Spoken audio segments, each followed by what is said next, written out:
If you sit on the benches in this area, you will notice that you are in the middle of two different habitats.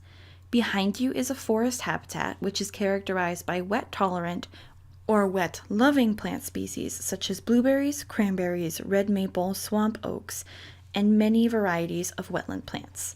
This area provides shelter for many bird species, but the trees are not as tall as the upper woodland habitat, which you were at earlier.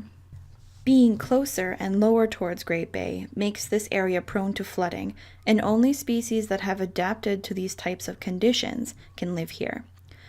With this forest to your back, you can look out onto a marsh habitat, which is more wet than the forest habitat behind you and lacks living trees.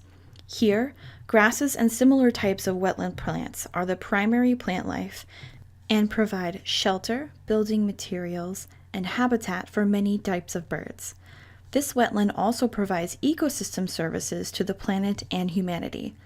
Not only is it a beautiful place to visit, it can help prevent flooding, assist in filling groundwater supplies, provide habitat for commercially and recreationally important species, and filter pollution. But like all filters, wetlands have a maximum amount that it can filter, and if too much pollution or development occurs, the wetland can become sick and can no longer provide those important services.